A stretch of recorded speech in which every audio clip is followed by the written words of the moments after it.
কোটা আন্দোলনে ভর করে সাভারে ব্যাপক ধ্বংসযজ্ঞ চালিয়েছে দুর্বৃত্তরা। সরকারি ও ব্যক্তি মালিকানাধীন বহু প্রতিষ্ঠান ও সম্পদ পুড়িয়ে দিয়েছে তারা। সবচেয়ে বেশি ক্ষতি হয়েছে সরকারি পশু হাসপাতালটির। উপজেলা প্রশাসনের পক্ষে জানানো হয়েছে, গত কয়েকদিনে ৫০০ কোটি টাকার সম্পদ নষ্ট হয়েছে। সাভার সংবাদদাতা আব্দুল হালিমকে সাথে নিয়ে আরও জানাচ্ছেন রাকিব হোসেন। কোটা আন্দোলনে ভর করে দুর্বৃত্তদের সহিংসতায় গত কয়েকদিনে ঢাকা-আরিচা মহাসড়ক ছিল এমন উত্তাল। পরিস্থিতি স্বাভাবিক হওয়া শুরু হলেও দুর্বৃত্তদের হামলা, জ্বালাপোড়া, লুটপাট ও ভাঙচুরে ধ্বংসস্তূপ পরিণত হয়েছে সাভারের বিভিন্ন স্থাপনা। উপজেলা পশু হাসপাতালের ফ্যান, এসি, ফ্রিজ লুট করা হয়েছে। পুড়িয়ে দেওয়া হয় কয়েকটি গাড়ি, ঔষধ, কাগজপত্র, আলমারি।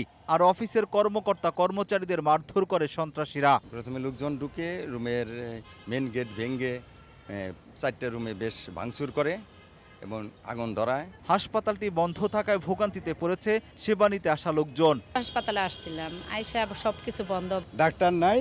এটা সম্পূর্ণ পুরো দেখেন কি অবস্থা করেছে।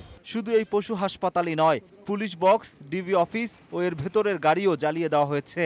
এছাড়া 4টি গণপরিবহন, ট্রাক, প্রাইভেট কার ও অ্যাম্বুলেন্স পুড়িয়েছে দুর্বৃত্তরা। লুটপাট ও ভাঙচুর চালানো হয়েছে সাভারের পপুলার ডায়াগনস্টিক সেন্টারে। সবকিছু আমাদের ভাঙচুর করে এবং লুটতরাজ করে।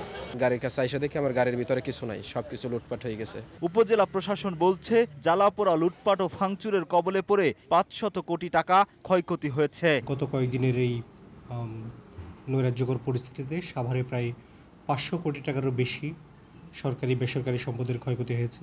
এদিকে পরিস্থিতি স্বাভাবিক করতে প্রশাসন কাজ করছে বলে জানালেন পুলিশের এই কর্মকর্তা। পুলিশের টহল কিন্তু আমাদের 24 ঘন্টা সার্বক্ষণিক টহল রয়েছে।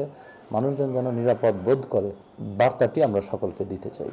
এমন পরিস্থিতি আর দেখতে চায় না সাভারবাসী। কারফিউ উঠে গিয়ে দ্রুত দেশে শান্তি ফিরে আসবে, এমনটাই প্রত্যাশা স্থানীয়দের। রাকিব হোসেন, বৈশাখী সংবাদ।